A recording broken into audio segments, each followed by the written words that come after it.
La situation actuelle, quand on fait un bilan, c'est, je ne vous apprends rien, une France qui coule, une Europe qui coule, avec des flux migratoires, un chômage endémique, les esprits actuels complètement déstructurés.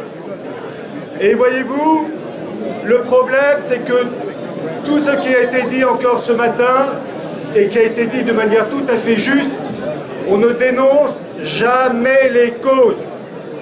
Or, les causes, elles reposent sur une opposition entre deux modèles, la synagogue et l'Église, avec les conséquences spirituelles, mais aussi politiques. Et en fait, les éléments qu'il faut retenir, c'est que vous avez un modèle qui a été présenté il y a 2000 ans, qui est un modèle, certes religieux, mais aussi politique, qui consiste à mettre en place ce qu'on appelle les intermédiaires. Dans le cas de la France, c'était le roi de France, lieutenant du Christ, de Clovis jusqu'à Louis XVI, lieutenant du Christ. Et dans le cas spirituel, le pape vicaire du Christ. Et ces intermédiaires, qui représentent un modèle civilisationnel, sont l'ennemi juré d'une religion qui est le Talmud et qui s'y oppose farouchement. Et tous les événements que nous avons depuis 2000 ans ne sont qu'une lutte permanente entre deux modèles, et ce modèle, le modèle hérité de la civilisation catholique, se casse sa figure. Et il y a une chose qu'on peut voir, c'est que le modèle catholique de la société française catholique, qui a connu son apogée avec Saint-Louis au XIIIe siècle, ce modèle a commencé à décliner avec la Renaissance, le protestantisme et la Révolution de 1789. Or, il y a une chose que tous les patriotes français peuvent au moins retenir cet après-midi, c'est que vous oubliez tous une chose, vous dénoncez tous les problèmes actuels avec justesse, avec raison, mais personne ne se pose la question, mais est-ce que les principes de 89 ne seraient pas la source de nos mots MAUX? Et le problème, c'est que des mouvements patriotes s'appuient sur les principes de 89. Or, comment peut-on sauver un pays quand on s'appuie sur des principes qui conduisent à sa mort? C'est quand même un élément à retenir. Je rappelle que l'élément clé qui fait le socle de la civilisation française, c'est le baptême de Clovis. Et qu'est-ce que le baptême de Clovis? C'est le Christ roi de France. Et ce modèle a été à nouveau rappelé au mois de juin 1429 par Sainte Jeanne d'Arc. Il est très bien de rappeler Sainte Jeanne d'Arc, de l'honorer et de rappeler qu'elle a certes bouté les Anglais hors de France. Mais entre guillemets, je dis bien entre guillemets, c'était secondaire. L'élément premier que les partis patriotes ne rappellent jamais, je dis jamais, c'est que l'élément premier, ça a été la triple donation en juin 1429, où Sainte Jeanne d'Arc s'adresse au gentil dauphin et lui demande son royaume. Le gentil dauphin étonné lui donne son royaume, elle dit « vous tuez le plus pauvre chevalier en ce royaume ». Et elle continue en disant « je donne le royaume à Jésus ». Et Jésus parle par, je veux dire, la voix de Sainte Jeanne d'Arc, et moi, Jésus, je rends le royaume à Charles. C'est ça qu'il faut rappeler le 8 mai. C'est ça. Et je fais remarquer une chose, aucun parti politique, et entre autres le FN, ne le dit. Et pourtant, c'est l'élément clé. Et à partir du moment où on rappelle cette base, tout le reste suit. C'est-à-dire la remise en place d'une société construite sur, finalement, Christ roi de France, c'est ce que disait Sainte Jeanne d'Arc. Et la chose est archi-officielle, puisque vous avez le fameux rapport, document, le Breviarium Historial, qui a été envoyé au pape Martin V de l'époque, qui rappelle cette fameuse scène de la triple donation de juin 1429. Et donc les événements ensuite de 1789 ne sont que l'opposition, le contraire. Et tous les événements que l'on connaît, destruction de la famille, de la cellule familiale classique, destruction de la nation française, destruction de l'Europe, ne sont que les conséquences logiques de tous ces événements. Je rappelle quand même cette chose, où malheureusement les patriotes français, sauf heureuse exception, n'ont pas de véritable culture politique historique. Il est quand même dommage, pour ne pas dire aberrant, de voir des Français s'opposer avec justesse pour le mariage pour tous et porter le bonnet phrygien. On ne peut pas porter le bonnet phrygien, sachant que la révolution, par définition, fait de l'homme l'homme-dieu. À partir du moment où il a sa propre loi et sa propre référence, il est tout à fait logique de faire tout et n'importe quoi. Je rappelle que vous devez, en tant que patriote français, avoir une véritable connaissance des véritables auteurs de la situation actuelle, qui pour la plupart sont morts et qui continuent à distiller leur poison. Qui connaît aussi Joseph Ratzinger? Joseph Ratzinger qui est plus important que Jean Monnet, qui entre autres a mis en place la LECE, la Ligue Européenne de Coopération Économique, au début des années 47-48, qui lançait de la CE, ce même Joseph Ratzinger qui a créé le Bilderberg. Et je rappelle que LECE était présidée pour sa section française par Edmond Giscard d'Estaing. Qui connaît ça? Je rappelle les propos de Richard de Coudenhove-Kalergi, le fondateur de la Pan-Europe, qui en 1925, dans son ouvrage Idéalisme pratique, disait qu'il fallait que l'Europe soit peuplée d'une population, je cite, négroïdo-eurasienne. C'est curieux, mais ça prend le chemin. Le problème dans nos milieux, c'est qu'on ne dit jamais ça, on n'évoque jamais ça. On parle des conséquences, mais on ne parle jamais de la cause. Et enfin, je rappelle que les événements que nous connaissons ne vont pas durer. Nous sommes à un tournant. Et que pour ceux qui ont l'esprit encore, qui ont un esprit de combat, il est bon d'avoir peut-être, et même sûrement, des éléments pour se défendre. Et quand je dis se défendre, c'est pas un lance-pierre. Parce que la situation, une crise économique avec une dette, l'invasion migratoire, la destruction de la famille, et la destruction de l'Église, qui est temporaire, annonce un basculement complet. Mais je rappelle la phrase du pape Saint-Pie X en novembre 1911 devant les évêques.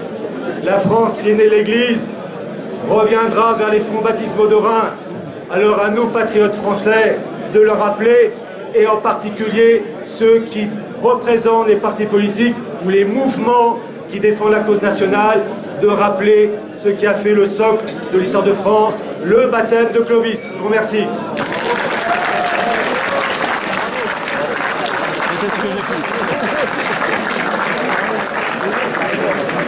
Ne serait pas la source de nos mots MAUX. Et le problème, c'est que des mouvements patriotes s'appuient sur les principes de 89. Or, comment peut-on sauver un pays quand on s'appuie sur des principes qui conduisent à sa mort? C'est quand même un élément à retenir. Je rappelle que l'élément clé qui fait le socle de la civilisation française, c'est le baptême de Clovis. Et qu'est-ce que le baptême de Clovis? C'est le Christ roi de France. Et ce modèle a été à nouveau rappelé au mois de juin 1429 par Sainte Jeanne d'Arc. Il est très bien de rappeler Sainte Jeanne d'Arc, de l'honorer et de rappeler qu'elle a certes bouté les Anglais hors de France. Mais entre guillemets, je dis bien entre guillemets, c'était secondaire. L'élément premier que les partis patriotes ne rappellent jamais, je dis jamais, c'est que l'élément premier, ça a été la triple donation en juin 1429, où Sainte Jeanne d'Arc s'adresse au gentil dauphin et lui demande son royaume. Le gentil dauphin étonné lui donne son royaume, elle dit « Vous tu es le plus pauvre chevalier en ce royaume, Et elle continue en disant je donne le royaume à Jésus, et Jésus parle.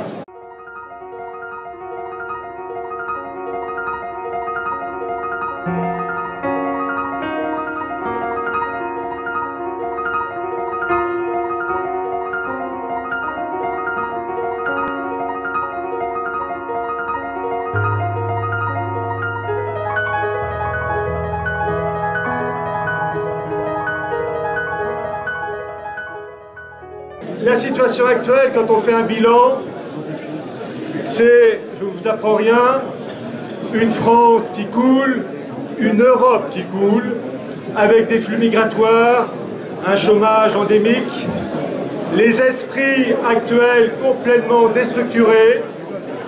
Et voyez-vous, le problème, c'est que tout ce qui a été dit encore ce matin, et qui a été dit de manière tout à fait juste, on ne dénonce jamais les causes. Or, les causes, elles reposent sur une opposition entre deux modèles, la synagogue et l'Église, avec les conséquences spirituelles, mais aussi politiques. Et en fait, les éléments qu'il faut retenir, c'est que vous avez un modèle qui a été présenté il y a 2000 ans, qui est un modèle, certes religieux, mais aussi politique, qui consiste à mettre en place ce qu'on appelle les intermédiaires. Dans le cas de la France, c'était le roi de France, lieutenant du Christ, de Clovis jusqu'à Louis XVI, lieutenant du Christ. Et dans le cas spirituel, le pape vicaire du Christ. Et ces intermédiaires, qui représentent un modèle civilisationnel, sont l'ennemi juré d'une religion qui est le Talmud et qui s'y oppose farouchement. Et tous les événements que nous avons depuis 2000 ans ne sont qu'une lutte permanente entre deux modèles, et ce modèle, le modèle hérité de la civilisation catholique, se casse la figure. Et il y a une chose qu'on peut voir, c'est que le modèle catholique de la société française catholique, qui a connu son apogée avec Saint-Louis au XIIIe siècle, ce modèle a commencé à décliner avec la Renaissance, le protestantisme et la Révolution de 1789. Or, il y a une chose que tous les patriotes français peuvent au moins retenir cet après-midi, c'est que vous oubliez tous une chose, vous dénoncez tous les problèmes actuels avec justesse, avec raison, mais personne ne se pose la question, mais est-ce que les principes de 89, mariage pour tous, et porter le bonnet phrygien? On ne peut pas porter le bonnet phrygien, sachant que la révolution, par définition, fait de l'homme l'homme-dieu.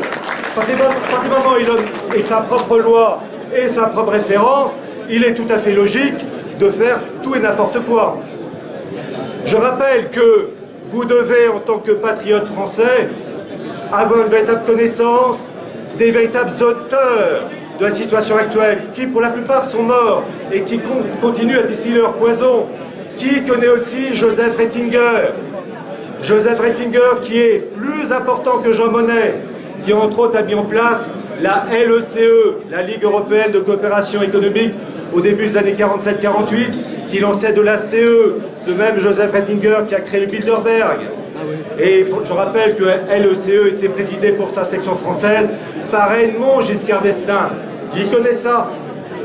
Je rappelle les propos de Richard de Coudenhove-Kalergi, le fondateur de la Pan-Europe, qui en 1925, dans son ouvrage Idéalisme pratique, disait qu'il fallait que l'Europe soit peuplée d'une population, je cite, négro-indo-eurasienne. C'est curieux, mais ça prend le chemin. Le problème dans nos milieux, c'est qu'on ne dit pas, j'allais dire, la voix de Sainte Jeanne d'Arc, et moi, Jésus, je rends le royaume à Charles. C'est ça qu'il faut rappeler le 8 mai. C'est ça. Et je fais remarquer une chose, aucun parti politique, et entre autres le FN, ne le dit. Et pourtant, c'est l'élément clé. Et à partir du moment où on rappelle cette base, tout le reste suit. C'est-à-dire la remise en place d'une société construite sur finalement, crise roi de France, c'est ce que disait Sainte Jeanne d'Arc. Et la chose est archi-officielle, puisque vous avez le fameux rapport, document, le Breviarium Historial, qui a été envoyé au pape Martin V de l'époque, qui rappelle cette fameuse scène de la triple donation de juin 1429. Et donc les événements ensuite de 1789 ne sont que l'opposition, le contraire. Et tous les événements que l'on connaît, destruction de la famille, de la cellule familiale classique, destruction de la nation française, destruction de l'Europe, ne sont que les conséquences logiques de tous ces événements. Je rappelle quand même cette chose, où malheureusement les patriotes français, sauf heureuse exception, n'ont pas de véritable culture politique historique. Il est quand même dommage, pour ne pas dire aberrant, de voir des Français s'opposer avec justesse pour le